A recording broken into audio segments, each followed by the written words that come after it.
This week on the podcast, we're going to be talking about how to stay motivated and how being motivated will help you achieve your goal. You know, you gotta have a goal if you ever want to achieve anything. You gotta have something that you're aspiring to do, something that you're trying to accomplish.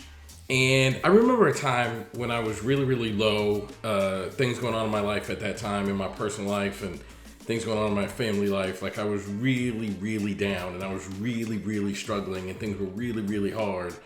And I didn't know what I was going to do about it, how I was going to manage it, how I was going to get through it. Like I was really, really struggling. And I started feeling like I was completely undisciplined. And the way that my undiscipline showed up was actually the way that I ate. And it was a hard space for me to be in. Yeah, it was just a struggle. I was 22 or so, something like that. I was towards the end of my college, my undergrad. I wasn't quite done, but it was towards the end of my undergrad. I had finished playing sports, and I just needed to wrap up and graduate. It was a hard year. That last year was difficult for me, and I remember feeling like, all right, I need a goal, because when you have a goal, it triggers you to be disciplined and work hard and move in the direction of that goal. And I set a goal, and it completely transformed my life. And today, I want to talk to you about that experience. So welcome back to the aha moment, where every day I share the lessons I've learned in my work as a psychotherapist and in my life to inspire you to live your very best life. Of course, I'm your host, Elliott, Connie. And, I hesitated there for a minute because it's like, oh, wow, I'm going to share something pretty personal about me at a time where I genuinely feared, like, man, if I don't get my life together, if I don't get stuff together, I'm not going to graduate. I'm not going to finish school. And if I don't finish school, it's going to throw my life off. And I just wasted all this time, energy, effort, and money in this process. And I don't know how I'm going to go about this. I don't know how I'm going to figure this out. I don't know how I'm going to sort this out. It was a challenge for me. It was a massive challenge for me. And I decided just to set a random goal. I say random. It was important to me, but random in the sense that it had nothing to do with like the overall goal, which was graduate from college. And that goal that I set was to lose weight. I had ballooned to a significant amount of weight. And I remember thinking in my head, if I can't control what I put in my body, and if I don't have the discipline to work out every day, then I don't deserve to achieve greatness, and I won't be able to achieve anything. That's not to say that, people who are overweight can't be successful, but it wasn't even how much I was overweight. It was like I was really upset with myself about the undisciplined life I was living. So I changed everything. I changed how I ate. I worked out every day, and I focused, and I was disciplined, and I stopped eating bad things like pizza and cookies. And when you live on a college campus and you eat in the dorm, like you can eat anything. Like it's literally a buffet every day, and there's cookies and there's pizza. Like Friday was pizza day, and it was just crazy. I remember going to the cafeteria. It's like I'm not eating that stuff. Like I'm not eating bad food. Like I'm going to be disciplined, and I'm gonna be who I need to be. I'm gonna work at this. And over time, two significant things happened. The first thing that happened was I lost a lot of weight. I lost 82 pounds, to be specific. And then the second thing that happened was that having that as my goal, it set the intention of doing everything else in that direction. So when you have a goal and someone presents you with an option, like for example, like, hey, would you like these cookies? You get to run it through the filter of like, does that work with my goal or not? So you want me to eat cookies? That does not work with my goal, so I can turn that offer down. Like, no, I'm not going to have any cookies. When you don't have a goal, it's kind of like, yeah, why not? Like, sure, I'll eat the cookies, or yeah, sure, I'll skip school, or you know what I mean? When you have a goal, it's like, here's the thing I'm aiming towards.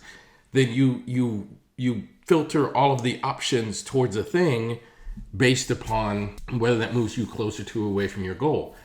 And I think a lot of people, you function without a goal and you think you're undisciplined or unmotivated, but the truth is you're ungoaled. You know what I mean? Like you haven't set a goal, so thus there's nothing for you to be sticking to move in the direction of that thing.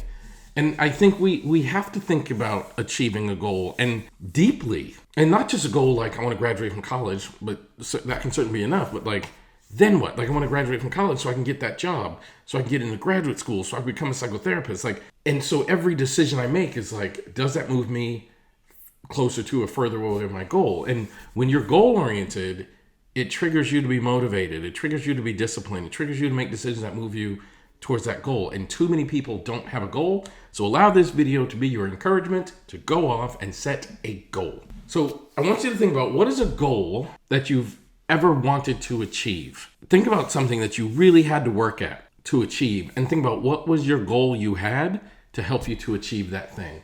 And then I want you to think about, what's a goal that you currently have, and how would your life be impacted if you started making decisions based upon whether it moved you closer to or away from the accomplishment of that goal.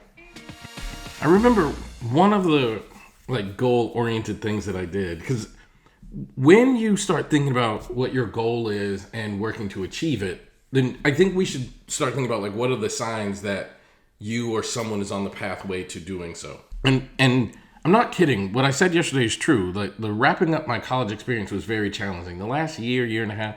I mean, to be honest with you, the whole undergrad experience was hard for me. I had some family things going on. I started my education in Massachusetts, finished it in Texas. And I don't just mean at a school in Massachusetts and a school in Texas, but my family lived in Massachusetts when I started, and my family lived in Texas when I finished. It was a crazy journey. But the last year was really hard because I had to really buckle down. Money was a challenge, and money was a challenge the whole time, but it was the kind of money challenge that was can I continue to pay for this? And I had to work in order to do that. I had to buy books, and it was just, I had to pass a math class, and math was not my strength, and I put it off until the last semester of my final year. It was just a massive, massive challenge. And I think we have to focus on what are some signs that you are beginning to be motivated and focus on goals, or how do you notice other people doing it? Discipline has signs, right? You can tell when someone's being motivated and disciplined and focused. These things have signs.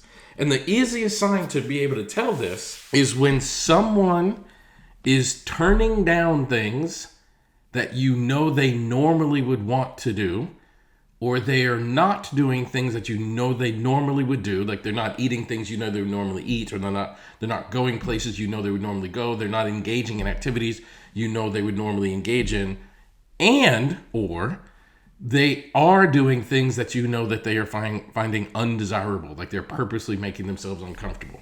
And I'll give you a silly example from my life, but it was a big moment for me when it happened. I remember, so when I was in college, and I might have talked about this before, but I'm going to go deeper here. While I was an undergrad, and during that last bit of my experience, I had to really buckle down and focus. And a huge thing. So growing up, me and my buddies like to play video games. I'm from the Madden era. There's a football game called Madden Football that was super popular amongst my crowd of people. And while I was an undergrad, towards the end of that experience, the PlayStation went from the PlayStation to the PlayStation 2. And there was a massive advance. The PlayStation 2 was going to be significantly better than the PlayStation, significant. So I was oh boy, I want to play this. I really want to have this. And I chose not to buy one. And I remember a buddy of mine, he worked at Walmart. Shout out to Terrence. Terrence passed away. But he worked at Walmart, and he said, we're not going to have a lot of PlayStation 2s. I can hide one in the back for you. So when you come to the store, you can buy it, so they won't run out. I can just stash one for you, and you can come up to the store and buy it while I'm working, and that way I can assure you that they won't run out of PlayStation 2s. And I said, no, it's okay. I'm not going to buy one. And he was shocked. He was stunned. They were expensive, and but I had a job at that time, and I could have saved up enough money to get one in just a couple of weeks. But he was like, why didn't you buy it? And I said, I'm afraid if I buy that game system, and I get some of the really cool games that come out on that game system, like Madden Football, I'm afraid I won't graduate. Because I don't know if I'm disciplined enough to go to bed on time. I don't know if I'm disciplined enough to study what I'm supposed to study. I don't know if I'm disciplined enough to turn it off and do other things that I'm supposed to. So I don't want to buy it. And I didn't buy it until after I graduated. And you'll see stuff like that. Another thing I remember when I was on my weight loss journey, I remember traveling with one of the sports teams at the school, one of the sports teams I was affiliated with, I was on. And after the game, we went to, I think it was Papa John's, but we went to some pizza place and bought 12 pizzas for the team. And I was in the passenger seat, and one of the other guys was in the driver's seat. One of the trainers in the driving seat, and we had a stack of pizza. I'll never forget this. We had a stack of pizza, and I looked at the pizza, and it was the most ooey gooey, cheesiest, most delicious looking pizza slice that I could ever desire. And the guy's name was John. I don't know how I remember that, but his name was John. And I remember looking down at that pizza slice, thinking like, I'm gonna eat that so bad. And we were driving from Austin. And I remember thinking like, this is a test. This is a test from the universe, from God. This is a test. Can I ride for 3 hours with this van filled with pizza smell and looking at that pizza and not eat it?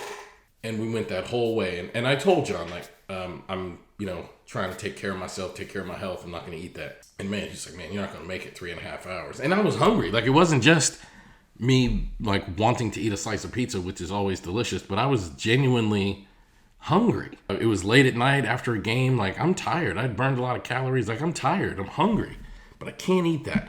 And it became a moment where it's like, I got to prove it to myself that I cannot eat that. I got to prove to me that I can do this. And I remember pulling up to the campus. I was so proud of myself. Like, we drove the 3.5 hours back to the campus, and I remember getting out of the van and grabbing my stuff and going in my dorm room. Back then there was no Uber Eats. There was none of that stuff. Like, once you're in your dorm room, you're not eating until breakfast. And I remember getting ready for bed and getting into bed, and I remember laying there hungry as hell thinking, like, I did it. Like, I absolutely did it. It takes that level of focus. It takes that level of determination. It takes that level of get it doneness in order to achieve any aim. And having a goal like that, like, that's how you know when you're on the right track, is when you're doing things that you experience as hard for the purposes of moving towards your goal, or when you are not doing things that you otherwise would have done because doing them would move you further away from your goal. That's how you know. So think about your own journey towards accomplishing a goal. When did you catch yourself doing things that moved you closer to that and not doing things that moved you further away? And just think about what that experience was like and what difference it made to you to take those actions or not take those actions. So I have a friend who has a big, huge goal, like a big, massive goal that he is going to pursue. So he started a tech company, does some pretty cool tech things in the world right now. As you know, tech and stuff like that are super popular, super prominent, and it's kind of the next big thing. So he started a tech company, or I guess better stated, he has a company and he added a tech component to it that's pretty elaborate and significant. And his goal is he wants to be valued at $1 billion with a B within about 10 months. Now, this person is already valued probably at a couple of million, if I had to guess. He's very successful, very smart, and he wants to be valued at $1 billion. And I was sitting and thinking that this goal sounds ridiculous. Like, when I was listening to him talk about it, I was like, this sounds asinine. Like, this sounds crazy. It sounds like the kind of insane thing that only an insane person would pursue. And then I thought about one of my favorite quotes from Albert Einstein, which says, if at first a goal does not seem absurd, it is not worth pursuing. And I live my life by that, because I think having big, huge goals are really good and healthy for us. Having big, huge goals are really epic and important. And having big, huge goals are massively powerful. So when we have a big, huge goal, and it could be to become a billionaire very quickly, like my friend. It could be to lose a lot of weight, like me. I'm on a weight loss journey. I want to lose 100 pounds. I'm about 40 in. No matter what it is, like, here's the secret. Number one, like, I want to call my friend delusional. Like, this is crazy. It is nearly impossible. It's not going to happen. But how do I know? It might happen. It could happen. It is crazy. I do experience it as delusional, but sometimes I think crazy, delusional big goals are powerful and important, and we should have them. I think having crazy, big, audacious goals are how you change the world, and certainly how you change your life. It's how change happens. But you have to be able to do this one super duper important thing. You have to be able to slow down. You don't have to change the goal, but you have to slow down and turn it into daily steps. So, for example, my big goal is addressing my health and lose 100 pounds. I started this journey at around 262 pounds. I'm now about 40 pounds down, and I've got 60 pounds to go. I can't lose 100 pounds by focusing on the 100 pounds.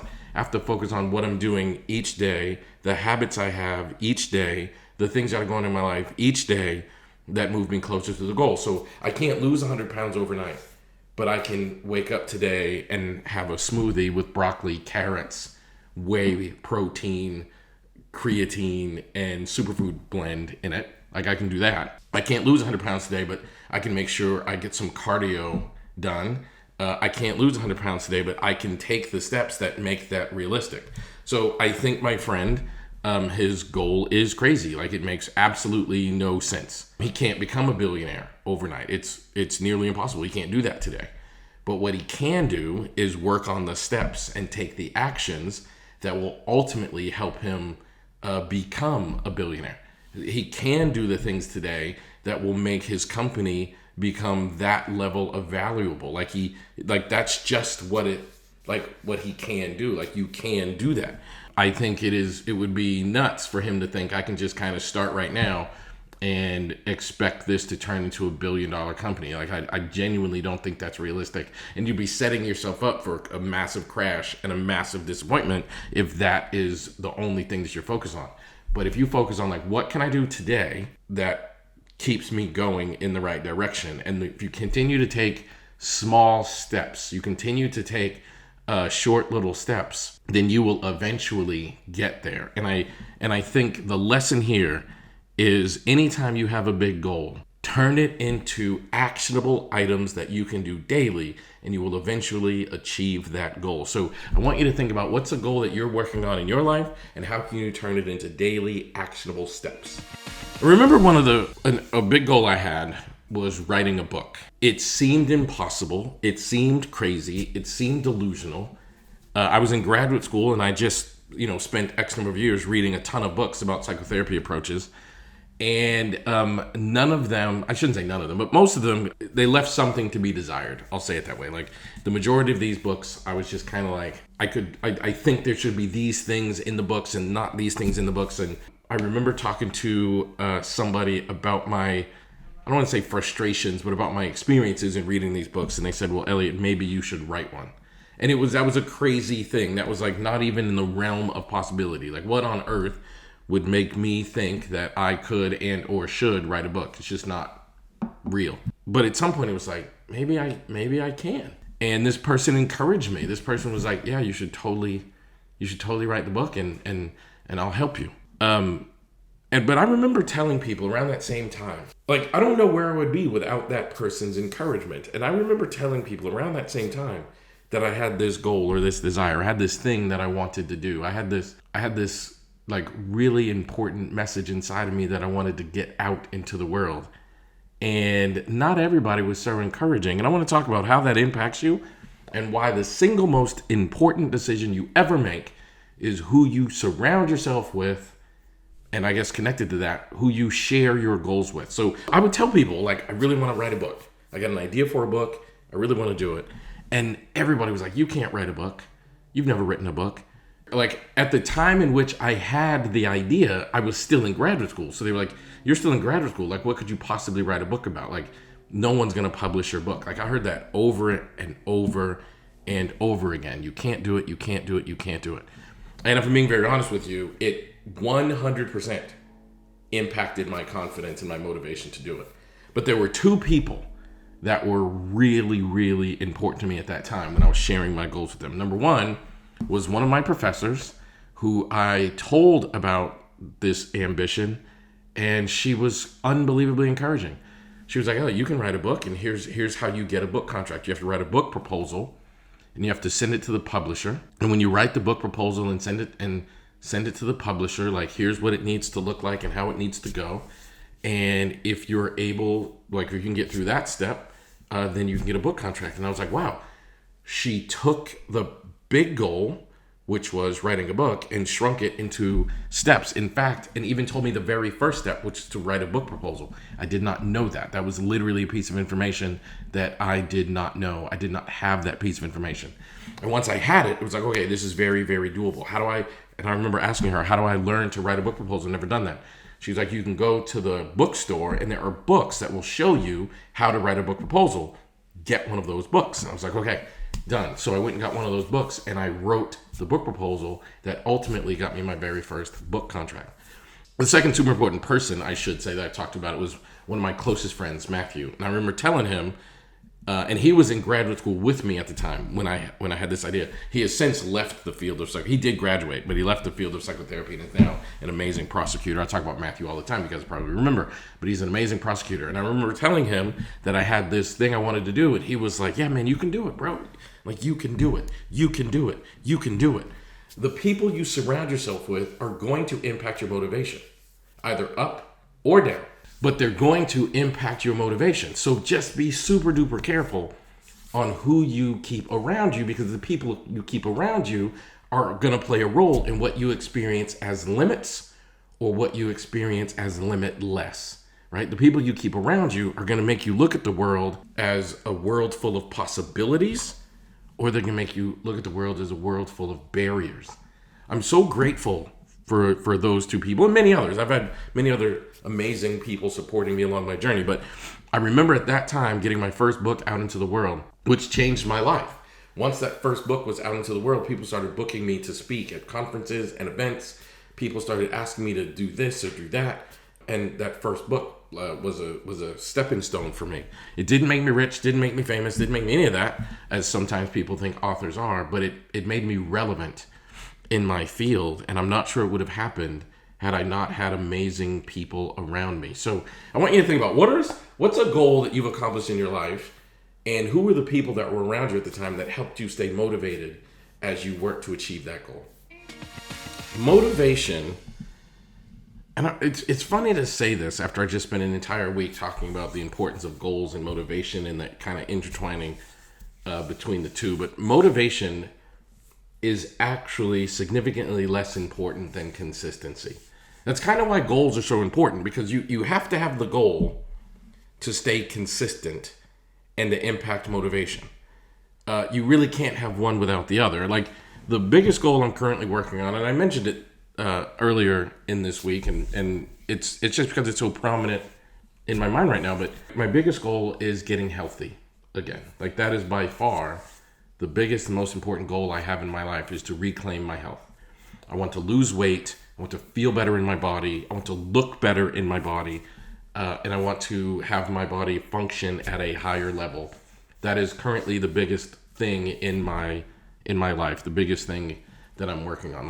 And that's the goal. And it's a very specific goal. I want to lose 100 pounds. I started at 262. Actually, I want to lose 90 pounds. But I started at 262 pounds, and I want to end up at 170. I want to end up at 172 pounds, and I'm roughly halfway there. So how do I stay motivated? By every single day, I remember why I am doing this. Every single day, I focus on what it is that I am trying to accomplish. Every single day. In fact, every minute of every day, it's in front of me. Every choice, it's in front of me. Am I going to eat that, eat this? I'm going to sleep right now or sleep later. I'm going to eat this now or eat this later. I'm going to eat that quantity. Like, it literally is impacting every choice that I make.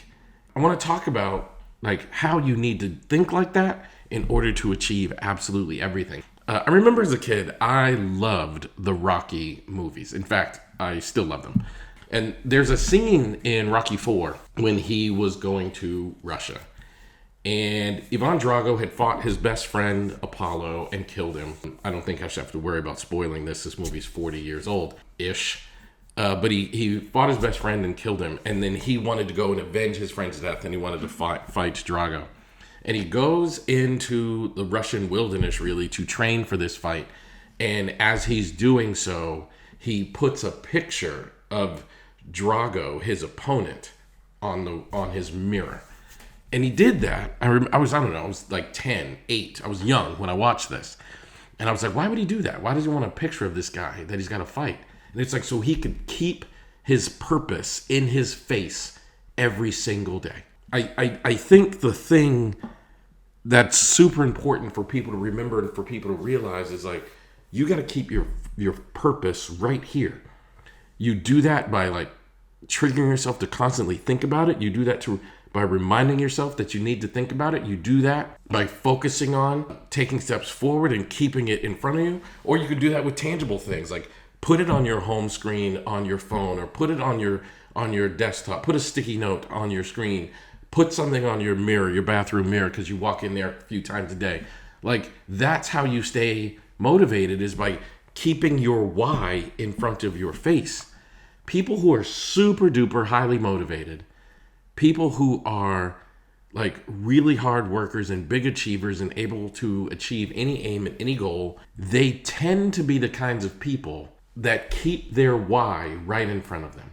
They have this ability to always stay focused on their why, because when you remember your why, then you are able to do things that you otherwise wouldn't be able to do. I'm making some really, really hard choices about what I eat and what I don't. I say hard choices, meaning like I have to resist the urge to have that ice cream or those cookies, or I'm actually more of a savory person. So for me, it's more like French fries and pizza and hamburgers and stuff like that. Like for me, those are the biggest challenges. But I remember my why. I want to live and I want to have a higher quality of life. I want to be fit. I want to be proud of myself when I see myself on camera. And if I'm being honest, I'm not at the moment. Like, that's my why. And when you can keep your why in front of you, which is why he had that picture of Drago in front of him, then you're able to achieve great things. So thank you for paying attention to this whole week. What's the number one thing you're going to take away? Thanks for being here. If you wouldn't mind doing me a super huge favor, I would love it if you would share this podcast with at least one person in your life that you think could benefit from hearing this message today. And also, don't forget to subscribe on Apple Podcasts or anywhere else you listen to your podcast. And also follow me on all of the social media platforms: Facebook, Instagram, Blue Sky. You can search for my name, Elliott Connie, or at Elliott Speaks. That's my handle across all platforms. Can't wait to see you tomorrow.